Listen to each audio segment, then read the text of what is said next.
প্রিয় ছাত্রছাত্রী, যারা West Bengal Council of Higher Secondary এডুকেশনের উচ্চ মাধ্যমিক পরীক্ষায় 2025 সালে বসতে চলেছ, তাদের জন্য এই ভিডিওতে বাংলা সাবজেক্টের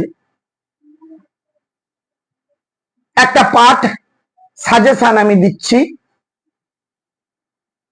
তোমাদের বাংলার সিলেবাস অনেক বড়, তাই পুরো সাজেশন একসঙ্গে পরে দেব, এখন পার্ট পার্ট হিসেবে দিচ্ছি।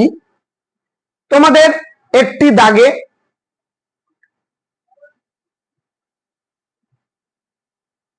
পড়তে জানে এমন এক মজুরের প্রশ্ন এবং আন্তর্জাতিক গল্প অলৌকিক, এই দুটোর থেকে দুটো প্রশ্ন আসবে। তোমাদের একটি প্রশ্নের উত্তর দিতে হবে, প্রশ্নের মান থাকবে 5। তা পড়তে জানে এমন এক মজুরের প্রশ্ন এবং অলৌকিক এর মধ্যে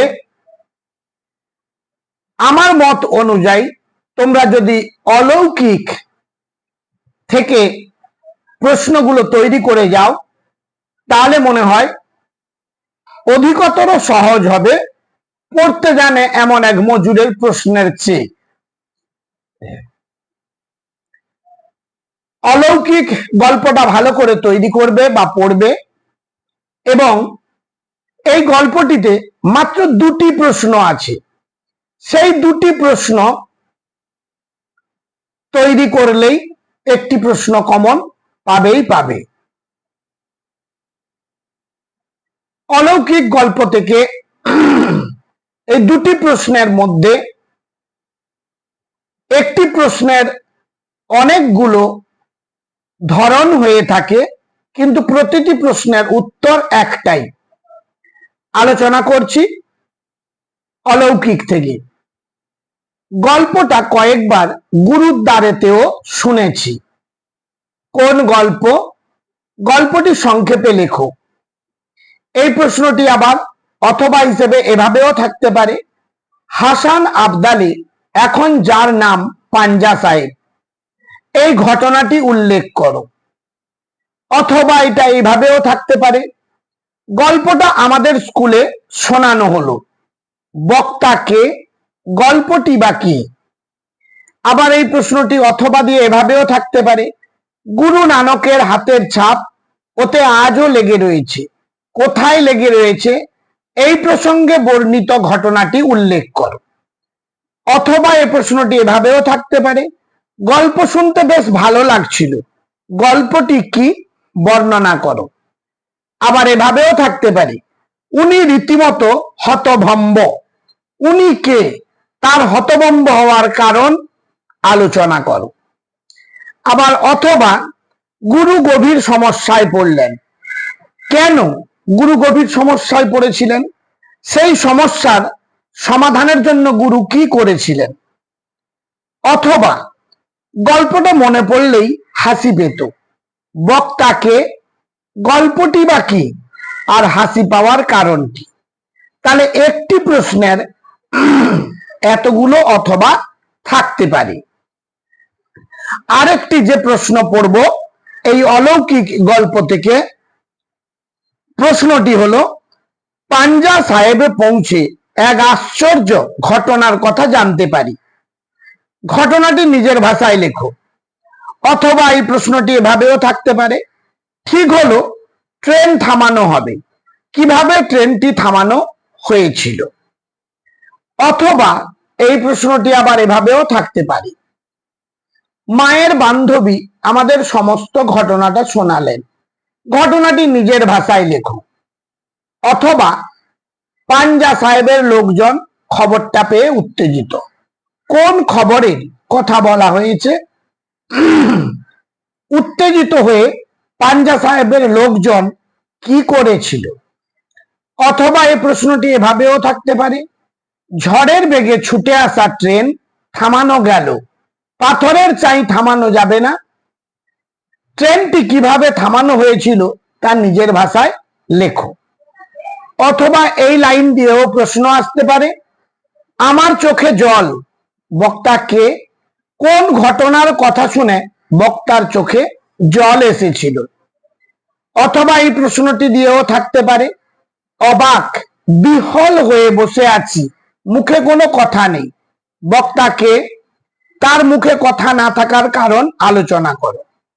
অথবা চোখের জলটা তাদের জন্য, কে চোখের জল উৎসর্গ করেছিল?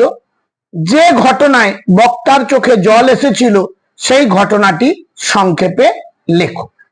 তাহলে তোমরা দেখতেই পাচ্ছ একটি প্রশ্নের বিভিন্ন রকম ভাবে ধরন হতে পারে। তবে 2024 সালে এই 2-এর দাগ থেকে প্রশ্ন এসেছিল, তাই তোমাদের 2025 সালের জন্য 1-এর দাগের প্রশ্ন ইম্পর্টেন্ট, তাই ভালোভাবে তৈরি করবে। এরপরে চলে আসি, তোমাদের নাটক রয়েছে দুটি, এক হলো বিভাব, 2 হলো নানা রঙের দিন। আমার মনে হয় বিভাবের তুলনায় নানা রঙের দিন নাটকটি অনেক বেশি সহজ এবং পড়তেও ভালো লাগে।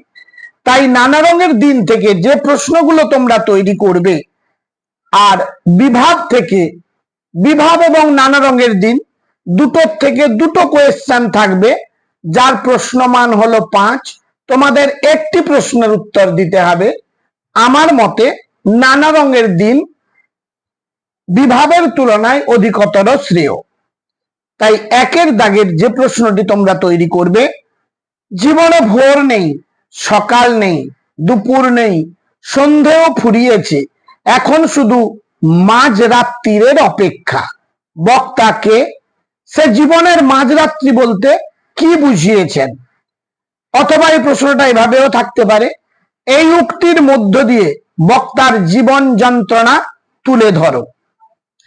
2-এর দাগের প্রশ্ন, নানা রঙের দিন নাটক অবলম্বনে রজনীকান্ত চট্টোপাধ্যায়ের চরিত্র বিশ্লেষণ করো। অথবা এইভাবেও থাকতে পারে, নানা রঙের দিন নাটক অবলম্বনে নায়ক চরিত্রটি আলোচনা করো। 3-এর দাগের প্রশ্ন, শিল্পকে যে মানুষ ভালোবেসেছে তার বার্ধক্য নেই কালীনাথ, এই উক্তির অন্তর্নিহিত তাৎপর্য আলোচনা করো। আবার এই প্রশ্নটি অথবা দিয়ে এভাবেও থাকতে পারে, আমার প্রতিভা এখনো মরেনি, শরীরে যদি রক্ত থাকে তাহলে সে রক্ত আছে প্রতিভায়, বক্তাকে? বক্তার এমন বক্তব্যের তাৎপর্য কি? অথবা দিয়ে প্রশ্নটি এভাবেও আসতে পারে, মৃত্যু ভয়ের উপর সে হাসতে হাসতে ডাকাতি করতে পারে, কার কথা বলা হয়েছে? বক্তার এমন উপলব্ধির কারণ কি? এরপর পরবর্তী প্রশ্নে চলে যাই, 4-এর দাগের প্রশ্ন, এই তো জীবনের সত্য কালীনাথ, বক্তাকে? জীবনের সত্য বলতে বক্তা কি বুঝিয়েছেন? এটি আবার অথবা দিয়ে এভাবেও আসতে পারে, অভিনেতা মানে একটা চাকর, একটা জোকার, একটা ক্লাউন, বক্তাকে? এই উক্তির তাৎপর্য আলোচনা করো।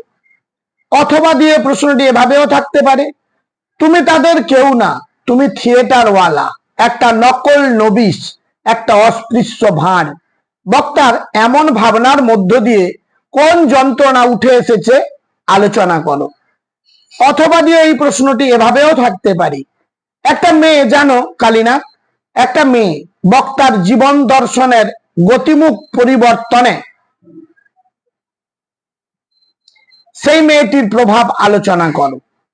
5-এর দাগের প্রশ্ন, পৃথিবীতে আমি একা, আমার আপনজন কেউ নেই, কার কথা বলা হয়েছে?